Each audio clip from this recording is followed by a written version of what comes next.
Hola y buenas noches a todos. Estamos aquí en Perspectiva Mundial. Margarita Rojas, directora internacional del canal Caracol, y María Emma Mejía, acompañándonos en lo que es esta Semana Santa, la importancia que tiene para el mundo católico en el estado más pequeño del mundo, el Estado Vaticano, 44 hectáreas, con alguien que lo conoce por dentro y por fuera. Jorge Mario Eastman fue embajador de Colombia del 19 al 22 en la Santa Sede, y un político de raza, un economista, un abogado, una persona que ha estado en lo público y en lo privado, y por supuesto ha ayudado mucho también en los temas de paz, y este remate de lo que fue esa carrera pública en el Vaticano es bien importante, ¿no, Margarita?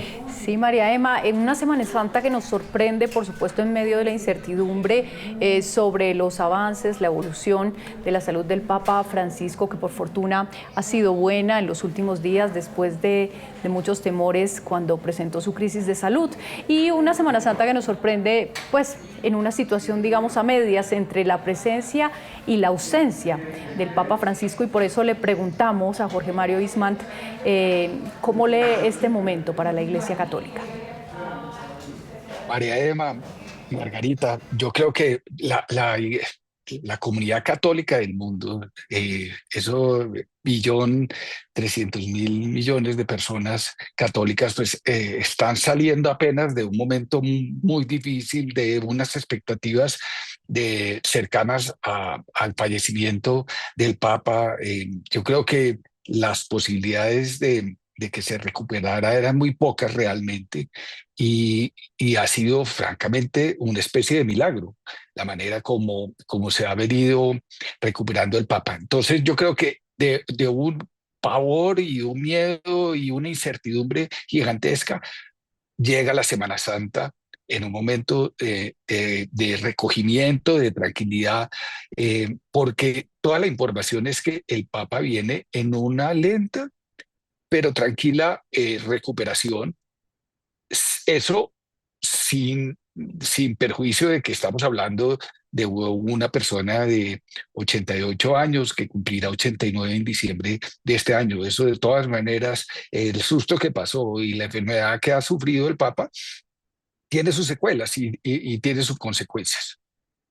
¿Cómo fue, Jorge Mario, cómo fueron esos años? Era una época importantísima, todas las grandes transformaciones de la Iglesia, del pensamiento, de la liberalización, si se puede llamar así, pero de ciertos marcos que fueron abriendo y que al mismo tiempo generaron polémica, ¿no? Que era esa confrontación de derechas e izquierdas, si uno le puede decir eso. ¿Cómo fueron esos años usted adentro como protagonista? El Vaticano es el estado más pequeño del mundo, desde luego, pero probablemente el estado que mayor poder internacional tiene en lo que los americanos llaman el soft power, la capacidad de influencia, de determinar la política internacional sin contar con un ejército, sin ser un poder económico, sino simplemente con la presencia moral y el ejercicio moral de un papa, y particularmente el Papa Francisco ha sido en este momento muy particular, y ya me voy a referir a eso. Eh, claro, la Iglesia la agarra la modernización de las sociedades con un proceso avanzadísimo de individualización en las democracias, en general, una soledad inmensa en la medida en que se han venido aislando las comunidades de esos factores que rodeaban a los individuos en su proceso de formación: la escuela, la familia, la religión. En la medida en que ha habido un avance gigantesco en la secularización de las sociedades modernas, pues el proceso ha hecho que en la mayoría de las sociedades del mundo haya un rompimiento o un desacoplamiento con las fes, bien sea la católica, la cristiana, las distintas religiones del mundo.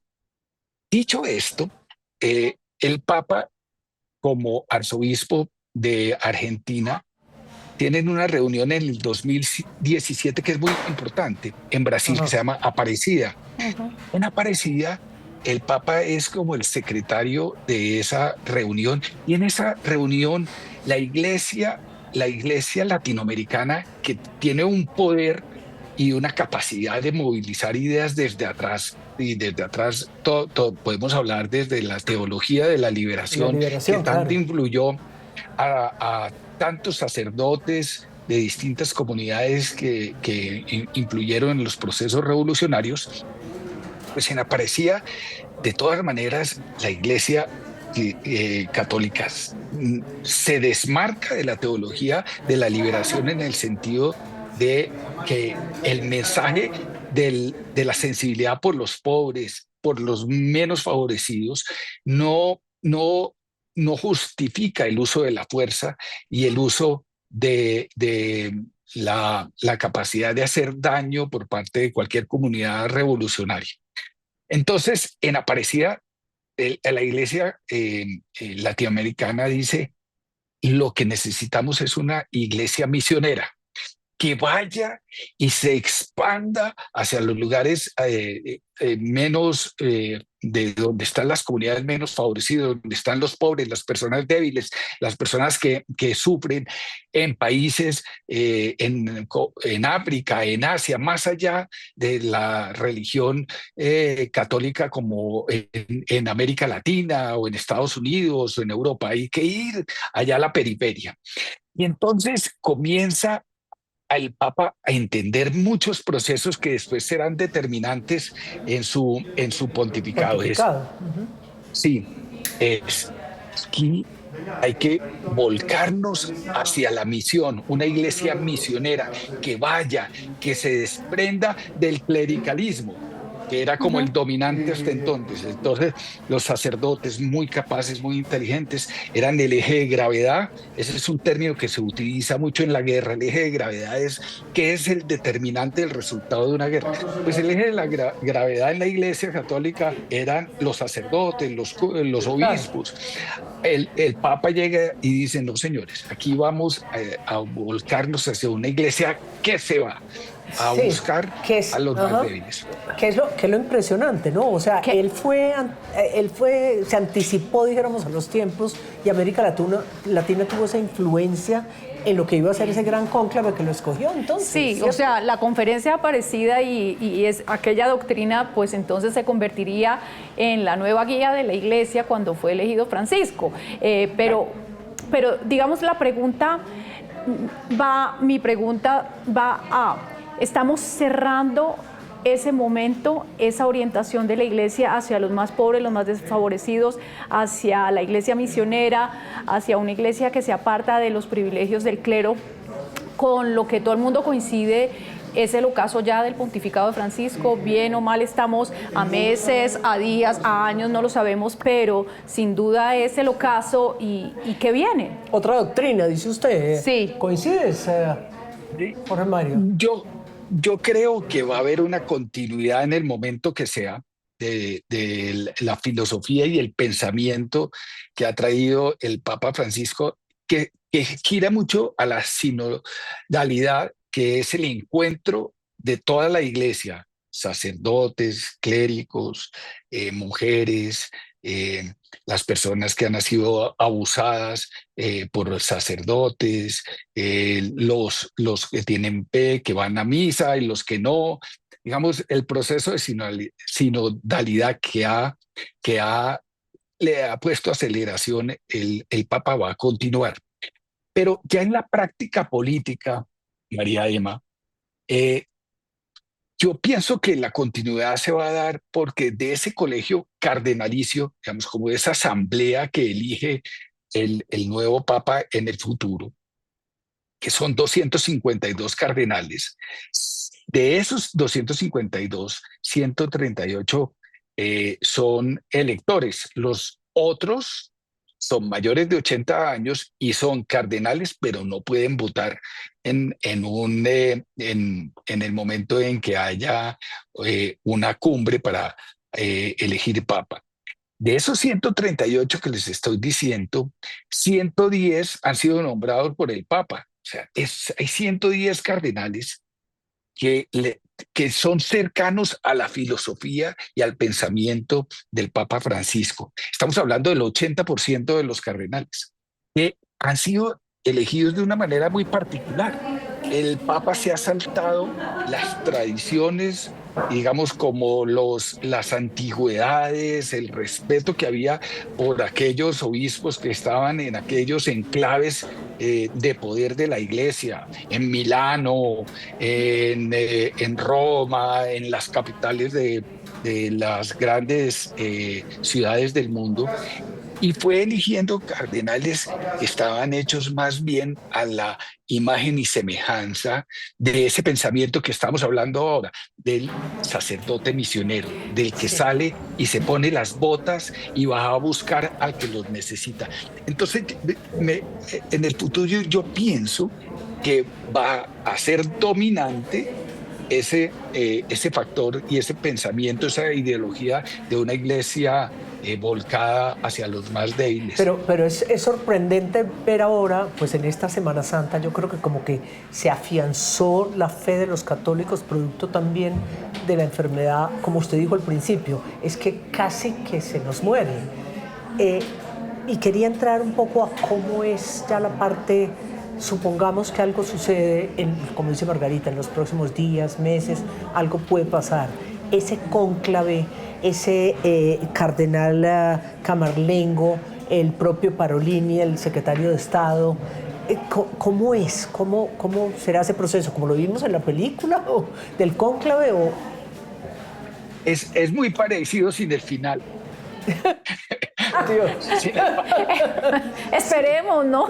Que no haya sorpresa. Sí. Acaba con la película, totalmente de acuerdo. Sí. No, eso está muy reglado y la Iglesia tiene unas tradiciones, unas formalidades ya establecidas, pero sí es muy parecido a lo que se ha visto en las últimas películas, tanto esta cónclave que recién ha salido en redes y en distintos programas, como otras, sí dice más o menos lo mismo. La Iglesia permite que participen ahí los cardenales menores de 80 años, los que son electores. Si mi memoria no me falla, son 138 en este momento. De esos 138, como les decía, la mayoría abrumadoramente, 110 de ellos los ha escogido el Papa Francisco, y quedan unos que vienen, que fueron nombrados por Benedicto. Y todavía por Juan Pablo II. Sí, todavía por Juan Pablo II, algunos pocos, que por supuesto no son electores, ya mayores, muy mayores. La mayoría ya son mayores de 80 años. Sí. Pero claro, esto sí va a estar determinado. Lo que sí va a estar presente son dos factores, María Emma, que tú los conoces muy bien. Uno de ellos, la geopolítica. Entonces, la Iglesia Católica ha venido creciendo gigantescamente en África y en Asia. Entonces, hay enclaves asiáticos como Corea del Sur, la misma China. Sí, y que uno se sorprende. En la India, con menos del 1%, pero pues con menos del 1% de la población de la India, son más o el doble de católicos que en Colombia. Entonces, cualquier cosa con la India es a unas dimensiones que nosotros no somos capaces de comprender. Entonces, Asia y África ha venido en un proceso también de adopción mayoritariamente de la Iglesia católica y cristiana en varios países. Por ejemplo, uno de los cardenales que dicen que pudiera ser sucesor del Papa Francisco es el cardenal Turkson. De Ghana, el ganés. Sí. Entonces, ese es un país muy próspero, que es muy fuerte, con una gente muy preparada. Y 76 años no más, ¿no? Porque, digamos, eso también influye, me imagino, la edad. Sí, Claro, y Turkson fue una persona que en la época que yo estaba manejaba toda la política social. Y entonces es algo, digamos, que en su pedigrí, en su hoja de vida, que en el conocimiento que él tiene es el tema social. Y esos son los temas que yo creo que van a jugar. Entonces, uno, va a jugar la geopolítica, pero dos, también algo que tú mencionaste al principio. Sí hay en el mundo hay un proceso creciente de autoritarismo. Ese autoritarismo en su mayoría está influenciado por una nueva ola conservadora. Esa nueva ola conservadora muy fuerte en Estados Unidos, muy fuerte en Hungría. Entonces, seguramente saldrán candidatos de Estados Unidos como siempre claro. y saldrán candidatos de Europeos. Hungría, europeos. Pero una Entonces, pregunta, perdón interrumpir ahí, pero precisamente sobre eso. ¿Sería posible, porque hay quienes apuestan a que quieren de nuevo un papa europeo, o sea, el regreso del papado a Europa y sobre todo a Italia, que parece que está muy fuerte la corriente que apuesta por el retorno a Italia? Ya llevamos más de medio siglo sin papa italiano. ¿Puede ser posible esa esa, teoría? Esas son las tensiones que se van a ver y las alianzas que probablemente ocurrirán ahí adentro que no vamos a conocerlas. Es si África y Asia y Latinoamérica van a defender un papa de origen, digamos, de los países del sur, del sur pobre, o si hay una alianza de los numéricamente muy importantes cardenales europeos con algunos otros países. Numéricamente, digamos, los cardenales, tengo entendido que todavía Brasil puede ser el que más aporta, pero el segundo es Italia. Entonces, Italia, España, etcétera. Hay un cardenal muy cercano al Papa Francisco, Matteo Zuppi, que es obispo de Boloña, que entre otras cosas es una persona que conoce también mucho el proceso de paz y en general la violencia que ha vivido Colombia y ha intermediado en los procesos de paz de Colombia anteriormente. Entonces ahí se van a estar moviendo esas alianzas regionales, territoriales, y sí hay una tensión que se siente desde hace unos años muy fuerte y que es, digamos, el dolor de cabeza del Papa Francisco, que es una iglesia conservadora, radical, sobre todo liderada en Estados Unidos por la Conferencia Episcopal de Estados Unidos, y una más radical de izquierda, liderada por la Conferencia Episcopal de Alemania. Esas tensiones políticas e ideológicas también estarán ahí. Pues es una lucha de fuerzas, digamos, importante, de corrientes ideológicas, pero podría haber un cansancio, ¿cree usted, entre quienes piensan y han asociado al Papa Francisco como un papa de izquierdas? O sea, que en medio de todo lo que está pasando en el mundo políticamente pudiera haber un ambiente poco propicio para que siguiera la misma línea de Francisco sobre en todo ese sentido. Usted que lo conoce, porque esa humanidad de él, pues yo creo que es distinto cuando uno está Sí, frente a él, ¿no? Como usted. No, y que creo yo que mal leído también, mal leído sí, políticamente, claro. yo creo que allá adentro, entre los cardenales, hay mucha admiración y al Papa, porque es un Papa que ha cargado su propia cruz y la cruz del mundo de toda la pandemia, con su sufrimiento, con sus enfermedades, que ha sido un Papa que ha devuelto a la Iglesia amor que había perdido en ese proceso de secularización. Y la gente ha vuelto en la mirada a la Iglesia Católica. Oiga, aquí esta iglesia tiene un mensaje de que de pronto me toca a mí, las sociedades más modernas, de pronto, los jóvenes todavía con alguna distancia, pero admiran ese Papa que ha liderado con el ejemplo, ha cargado la antorcha y la luz en la oscuridad con el ejemplo. ¿Se acuerdan la imagen del Papa durante la pandemia, en medio de la lluvia, Sí. llevando todo el peso del sufrimiento de tantas personas que fallecían por el virus? Entonces yo no creo que haya cansancio sobre el pensamiento del Papa. Yo creo que hay un reconocimiento de la necesidad de que la Iglesia vuelva a tocar las fibras de su comunidad, de que sea Exacto. una iglesia de pastor, de Ujú. pastores. Y yo creo que en general el Papa Francisco es como el pastor en jefe, y Que eso lo se, admiran, lo respetan. y creo que se ha visto ahora esta semana en San Pedro, aquí en Colombia, en toda esta Semana Santa, pero quería preguntarle, ahora que veíamos a la Madre Teresa, a usted le tocó la entronización de la Virgen de Chiquinquirá, creo también. Usted Sí, sí, eso es un proceso. cuéntenos un poquito cómo fue ese proceso y esa anécdota, más que anécdota, dijéramos, ese hecho fundamental para Colombia. María, además, esto fue impresionante porque yo un día dije, bueno, estábamos en plena pandemia y estábamos pedaleando hacía un tiempo, inclusive antecesores nuestros de cómo podíamos ya, Colombia tener una presencia ya en el Estado Vaticano.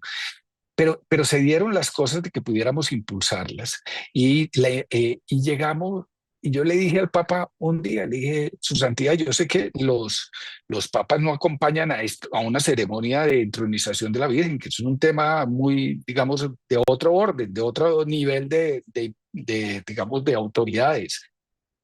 Pero usted le haría un honor a Colombia si nos acompaña, así sea 5 minutos. Pues yo lo dije como pensando que pues, por, por, digamos, agotar la última munición. Pues me dijo que sí. Y entonces el Papa me dijo, "Ay, yo lo acompaño, yo quiero mucho a Colombia, yo voy a ir". Y de pronto al mes siguiente me dijeron, no, el Papa no lo va a acompañar. Y María de tú sabes que uno comienza a pensar, bueno, ¿qué hice? ¿Cometí algún error? ¿Es contra el Estado colombiano? ¿Alguna equivocación hicimos? ¿Hay un mensaje político aquí o qué? Pues no. Nunca me dijeron por qué no, por qué me canceló. Y obviamente, pues yo bajé de nivel de importancia porque durante el mes que duró mi momento de que todo el mundo sabía que iba a acompañarnos en la entronización. Todo el mundo hablaba de Colombia, todo el mundo hablaba del embajador, cómo hizo eso, cómo lo logró. Entonces me llamaban todos los periodistas del Vaticano, toda la radio y la televisión vaticana a mi servicio, porque iba a ir el Papa al evento, que qué necesitaban, que para transmisión en directo. El día que canceló, pues se acabó todo eso. Eh, pues la anécdota es que no me contaron. Y yo sufrí todo ese tiempo hasta el día de la entronización sin saber por qué había cancelado, porque 4 días antes el Papa se internó al hospital Gemelli, Julia. la última vez anterior Que estuvo a enfermo. A esta que crisis, estuve sí. enfermo. Y entonces yo le escribí al Papa y le dije, ya sé por qué, y pues yo sé que no me podía contar, pero en todo caso quiero que sepa que la Virgen de Chiquinquirá que usted Estoy me dijo que no esperando. podía, ella, ella sí lo va a estar cuidando ahorita durante este proceso de operación, pero adicionalmente se va a quedar ahí para acompañarlo de aquí en adelante a usted y a los demás papas. Y fue un evento lindísimo, porque, porque yo le dije al Papa, la Virgen de Chiquinquirá es la Virgen de los descartados. Es una palabra muy argentina, es muy argentina. Él habla de los descartados. Nosotros Claro, aquí en Colombia claro. no es una palabra que lo usemos, Él habla de la sociedad del descarte, del Que descarte, es o sea, como de los exactamente que de pobres, los de pobres, los de ancianos, los pobres, de los débiles, de las personas que no son ricas y famosas, sí, sino los las ancianos que personas. dejan de ser útiles para la sociedad. Exacto. Sí. Mm. Entonces, ¿y por qué? Porque es que el lienzo de la Virgen de Chiquinquirá, María Emma, desapareció por muchos años y estaba como en un establo allá botado, y una señora un día limpiando su casa encontró allá botado por donde estaban los animales un lienzo, lo colgó en su casa y comenzó a orarle, y en un momento a otro comenzó a brillar y un lienzo que había estado varias décadas perdido y que estaba ya descolorido Olvidados. comenzó a recuperar el El brillo. color y la brillantez. Y entonces le dije, mire, la historia de la Virgen de Chiquinquirá es la historia de los descartados, es el de las segundas oportunidades, es Sí, la de los colombianos, la de sí. los colombianos. Y precisamente sobre eso, sobre lo que usted menciona, que el Papa dijo, Colombia es muy importante para mí, pues es un Papa que en efecto le deja mucho a Colombia con su acompañamiento al proceso de paz y con su visita. Hablemos un poco de eso, de la cercanía que ha tenido este pontificado con Colombia, que en ese sentido ha sido un privilegio. Te voy a contar una historia, Margarita. El Papa cuando llegó aquí a Colombia, llegó por la tarde, llegó a la Nunciatura y se duerme temprano, durmió y madruga mucho. Y entonces a la mañana siguiente, o sea, su primer día realmente en Bogotá, en Colombia, bien temprano por la mañana, a primera hora, se sienta ahí en la mesa, que es una mesa grandota de la Nunciatura, o sea, de la Embajada del Vaticano aquí en Colombia. Y se sienta ahí y llega una monjita, pues a ofrecerle desayuno. Y entonces la monjita le dice, Su Santidad, ¿usted se quisiera un tintico? Y entonces el Papa se mira asombrado y asustado y dice, un tintico, ¿A madre. esta hora? Usted no cree que es un poquito temprano, pero si quiere, pues tráigalo. Y pues claro, es que para los argentinos el tintico es un vino, Claro. y no el café. Pero ten- Y él le cuenta ese cuento siempre al primer colombiano que cuenta, siempre cuenta su cuento claro. del tintico. Y un día, pues cuando ganó el Giro de Italia, Egan Bernal, lo llevé a que conociera al Papa y Egan una persona de No fe y puede ser. entonces estaba muy emocionado y todos nerviosos, desde luego uno por más experimentado pues se pone nervioso y entonces el Papa pues medio lo abraza, todos los escoltas mirando la bicicleta que le había llevado Egan, que era una belleza de bicicleta, una Pinarello de 20.000 euros. Y entonces lo abraza y se vuelve y me dice, Jorge Mario, y este muchacho cuántos tinticos se toman antes, antes de arrancar en la Sí, bicicleta? Eh, sí. sí, las Esa, historias con Colombia, pero ahora un poco más en serio, el dolor que carga el Papa Francisco con Colombia es que a él le sorprende mucho la humanidad de los colombianos. El amor que encontró acá cuando él vino de la gente, impresionante, desbordado, ¿no? esa La calidez, efusividad del colombiano, esas ganas de abrazar, de besar, sí. todo lo que le pasa a un papa, pues, le pasa en Colombia, que se pega en la cabeza y se abre, o sea, cosas que no pasan en ningún lado, Sí. todas le pasan acá. Pero Ay, él era Jorge muy Mario. sorprendido con el amor de la gente. Y él no entiende cómo, con ese corazón desbordado que tenemos los colombianos, esa manera de querer que tenemos nosotros, nos matemos tan fácilmente. Total, total. Yo creo que ha Triste, sido un paradójico. privilegio tenerte hoy y terminar como con esa palabra que usted pronunció al principio, milagro. Es un milagro que Es lo un milagro. tengamos entre nosotros y ahí está, yo no sé, ahí está el de arriba acompañándonos en esto porque ahora, gracias enormes, ¿no? Y qué recuerdos tan Sí. extraordinarios del ser Y, humano y del pontífice, ¿cierto? y qué importancia para las sociedades modernas, católicos, no católicos, ateos, tener modelos de liderazgo que sean admirables, que sean decentes, que sean entregados de verdad por los demás y no solamente por la fama, por el poder. Y creo que nos va a acompañar ese modelo de liderazgo Total. para las próximas generaciones, va a estar ahí presente. Y de acuerdo, en momentos de Semana Santa, por ejemplo, o en momentos de tanta agitación y de incertidumbre en el mundo, rescatar como el mensaje de una persona que ha insistido en tender puentes, ¿no? En tender puentes en vez de elevar muros, en una persona que ha insistido hasta el cansancio, desoído tristemente en ponerle fin a las guerras, pues importante tener este mensaje para ustedes en Semana Santa. Y mucha gratitud por estar con nosotros, por recordar estas historias y ese periodo tan definitivo para la Iglesia Católica y lo que ha significado el Papa Francisco. Tal vez ahora, como usted predice, de pronto nos vamos al África o quién sabe qué decide el cónclave una vez los hechos se den, cuando se den. Gracias, ex embajador Jorge Mario Eastman en la Santa Sede, gran amigo de ambas, ¿cierto? Un gusto. Muchas gracias, muy honrado de acompañarlos. Muchísimas gracias y gracias a ustedes, los televidentes, por acompañarnos en esta cita semanal de todos los viernes a las 8 de la noche con los temas que mueven la agenda internacional y en especial en esta Semana Santa, pues que también mueven la fe católica en nuestro país y en el mundo.